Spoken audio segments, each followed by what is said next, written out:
Fight!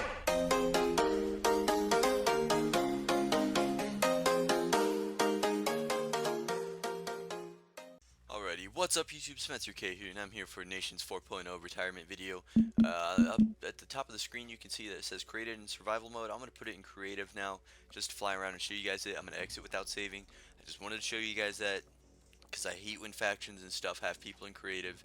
I'm not going to save though, because this was completely survival, and I love the fact that it is always going to be in survival, except for when I'm showing it, because I don't have to stack blocks around and actually swim and use boats and stuff, because that'll take an hour of footage, and I don't want to do that. So I'm going to do this to make it quick and clean, but other than that, let's get into the video. Alrighty guys, so I'm going to be showing you the nations in order from the first world power to the last world power.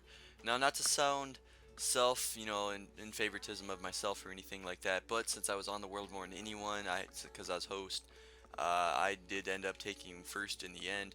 You'll definitely be able to compare mine to the others and see that I truly do have a lot more stuff others don't. And it is all created in survival. I showed you that in the beginning of the video. No host privileges or anything that would cancel out that. This is the first time it's been in creative, so I truly did get quite a lot done. I really no-lifed it, I'll admit it. Some stuff that I had I'm really proud of. World's tallest building, the most skyscrapers. I count 5, there's actually 4 right there, they're all connected. Then that's 5, and this was almost 6. I guess you could count that if you wanted, it's fairly tall. But I had the hardest to escape prison, highest population of myself and Kaiser. Kaiser was also second world power in this one for quite a while, and he's also currently my citizen in Nations 5.0. So is Ravens, that was pretty dope. But so is Ravens, who's right over there. He's also my citizen in 5.0. I'll get to him in a second. In the end of this video, I will be doing a quick history rundown of everything that happened. But I'm truly proud of this one. It's probably my favorite. It'll probably be the last one I'll ever host because of connection problems and stuff, sadly. But a couple other super facts about mine is I have the world's smallest nation in landmass wise, yet I am the first world power, so that's kind of neat. That railroad actually goes to my cousin's land who lives right over there. He's also the current host of 5.0. And other than that, I'm the only one with one of those too, sorry. Other than that, let's get into our second world power. As I just said, our second world power is also a current citizen of mine in 5.0. So that's pretty neat, having myself, the old second world power, and the current second world power all in one population in the most recent nation. This is his land. This was the world's tallest building. I beat it by like 10 blocks now or something. He's also home of the world's largest, actually the largest grief in nation's history. We'll actually call it a terrorist attack. But after that terrorist attack, he just went ape and started, it's like I compare him to America after 9/11 or Pearl Harbor. Once we got attacked in real life, like, Pearl Harbor and stuff, we went ape crap and just, started producing, and we wanted war and everything. Same was for him. He just went boop, boop, boop, boop, and just, it was amazing. All this land was flat, and this all used to be hills and stuff, as you can kind of see. He's truly power to watch if he was to go hostile towards other people, but yeah, he definitely deserves second world power. He had quite a bit. It doesn't look like he has a lot. Just he hit all his stuff, which, why wouldn't you in nations? He was also home to probably the longest war. One of the 2 people in the longest war in nation's history. Also went to war over one of the stupidest things in nation's history. I'll get into that. But yeah, so this is our second world power. And let's go to our third. So before I talk about our third, you can kind of notice we're all scrunched together. Right here's third, right there's second, and then down there in that bottom left corner is my island, and I'm first. So all the nations just somehow kind of got near one place, which is kind of awkward. But into our third world power is Dawson.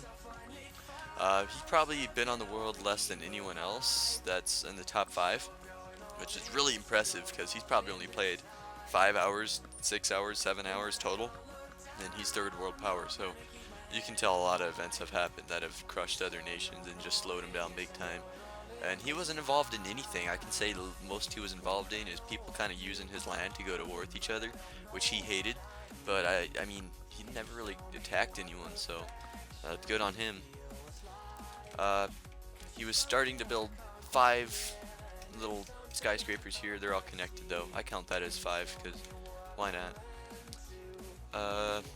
The underground is completely hollow. I'll show you. It's actually quite impressive. I won't go down there, but this is completely hollow, and then in every direction he has just mined out stuff, and it's completely hollow down there. It's pretty cool. He also got aided by a lot of world powers in the beginning, because when he joined was in the height of the middle of like the Dash versus Ravens, which is also the longest war in nation's history. It went on for a couple of months. It was just kind of a cold war, like sneak attacks and stuff. But he joined during the height of that, so we're all like, alright, you're bordering Dash, we need to get you more powerful than him, and you're going to be on our side. It was that type of stuff, and that's what happened. In the end, he didn't really go against us, but he didn't go with us as well. He's kind of neutral to both sides. So, I guess that plan sort of worked. Like I said, he lives right here, and really the only super fact is he was, out of the top 5, he played the least amount of time. So that's that. And on to our 4th world power. Here is our 4th world power. He's actually super duper close, and I'd actually say in a tie with our 3rd world power. The only difference is he was kind of neutral. This guy was, but I mean he's starting to get into world events when it all ended, and he went nuclear, which is always a major boost world power wise. Just Dawson had something about him that, you know, just made him feel like he was 3rd. But this guy, I'd almost put him in a tie. I can't say, you know, it was a straight up tie, because then they'd get mad and be like, which one? Not really. They'd probably just be curious in the end. But I'd rank my cousin as 4th. This guy is also the host of Nations 5.0. As I said, he is my cousin. This is DP. I call him Dan because, you know, but he truly got a lot done for being the last nation to join. He joined probably a month after the second to last nation joined, and he probably only played for 2.5 weeks before the nations was shut down, and he made his way up to kind of a tie for 3rd. Quite impressive, so I gotta give him that. Definitely deserves 4th place, if not 3rd. We'll say 4th for now, just because he was later to join in the tie. So, but other than that, super facts. He's the only one to have an underground tunnel to me that I allowed. We were blood alliances. He's really the only one I do that with, because he did kind of stay neutral, but once he got to a world power, he kind of started helping me and stuff. But not a whole lot of super facts about him. Only pyramid in the world, largest pyramid, I guess. But other than that, let's get into our 5th place. One last thing before I go from here, I forgot he lives right here on the map. I wanted to point that out so when I do world history, you know where he lives. So now we go on to our 5th place. So here's our 5th place. This is Coolguy. He's really in a tie with our 6th place, but our 6th place was constantly involved with wars, so I don't want to really put Dash as 5th. I'm sorry, Dash, you're going to be in 6th, just because this guy was he was only in one event, and he doesn't have as many structures as our 6th place, but just because he was so much more peaceful and so less many people, like, he didn't really have anyone against him, maybe 1 or 2 max. Unlike Dash, who had most of the world. And that all really does contribute to how I rank everyone in the end. But Coolguy definitely kind of deserves 5th for staying peaceful. He couldn't connect in the end, so that could have been a major thing about it though too, because he didn't get to play as much as he wanted to. He was building another tower, didn't quite finish it, you can tell. You can probably see he was flattening out land for a house, I assume, right around here maybe. But he's our 5th place. He lives right here. 2nd smallest nation, I think, out of the top 6, 5, whatever. So, other than that, let's get into our 6th place. So here is our 6th place. This is Dash. Most of you may know him as the guy I invaded. Nothing against him anymore. We kind of made up after that, and I helped rebuild somewhat. But you may be wondering, why is Coolguy ranked in front of Dash? You know, look at all the structures Dash has. He's so much more advanced border-wise. He's got that. He's got so much going on here. Dash was constantly at war. I mean, the longest he was at peace might have been a day or 2, really, without having nations hating him for some reason. I don't know what this guy does exactly, but something he does just makes everyone mad at times. Even me, I invaded him. This guy also holds the record for being the other one to be in the longest war ever. It was this guy versus that guy in the Cold War type thing, just sneak attacks, Ravens and Dash. Other super facts, this guy holds nation's all-time record of being invaded, all-time record of being griefed. Uh, yeah, not the records you want, but someone has to have them though, right? Um, Not too much. He definitely had quite a bit of structures, which is impressive. He's rebuilt more than anyone ever. He's probably rebuilt his place more than the rest of us combined, which is another super fact that he should be proud of. Not really. But yeah, so he lives right here in the map. Another one that's just in the middle of the world. And honestly, let's look on the map. We have Coolguy over there. We have Dan there. Myself that way. Ravens, Dawson. We have Kelt, Cub, Sparklez, Jenz, and Kaiser used to live that way. So he has a 360. He's just surrounded by people, and you got to be careful when you're like that, because you don't want to start making people mad on different sides of you. That just stinks. But other than that, that was our sixth world power. Almost said fifth there. Other than that, let's get into our 7th, 8th, 9th, and 10th, who are all kind of tied. I'm going to tie these guys because all of them played Nations for an hour or less, really. Not too much more than that, so let's go and visit them. Alrighty guys, so I'm back here, and I'm just going to go in order from this side of the map to that side of the map. 7th, 8th, 9th, and 10th are all tied. However, I'm going to show you their land and where they live. They all border each other. This was Celts here. Didn't get too much done. Almost got his border completely surrounding him. Over here we have Cub. You can see the border separates them. Not really much done here as well. I mean, he got a border up. He's got that, but no house. Here we have Sparklez. He's got that little thing. That's funny. That's definitely Sparklez. I just realized that. Okay, and then over here we have Jenz. And they're all, I'm going to put them as a tie because really they have nothing done. I'd rank Jenz probably 7th, if any of them, just because he actually has a house. But, what's that say? Debt. He owes me 6 stacks of potatoes. Alrighty, it's good he's keeping track of his debt, unlike Dash, cough cough. But, not too much done between these guys. But there's one more nation that is no longer a nation. He abandoned it, but I want to give him creditation because he was 2nd world power for quite a long time. And, let's check him out. Alrighty guys, so we're here for our ex-2nd world power. He's currently my only citizen, Kaiser. Some super facts about him. He has the largest underground mine corporation, whatever you want to call it, there is. He probably has miles upon miles of mined out stuff under here. It extends from all directions, not really this way because that's the edge of the map, but he probably goes to that edge. In fact, I know he goes to the ocean that direction. Look how far this mine goes, all the way down there.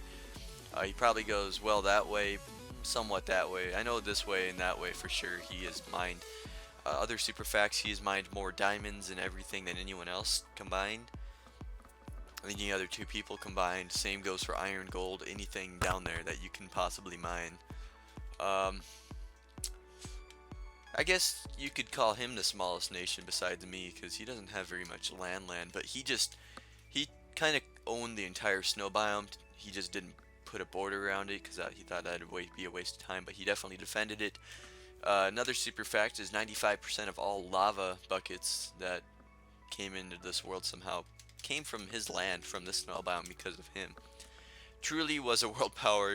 I never thought anyone would catch him, but somehow Ravens caught him, and Ravens honestly deserves that for doing that. But we're all allies, which is a good thing, so I guess in the end that worked out.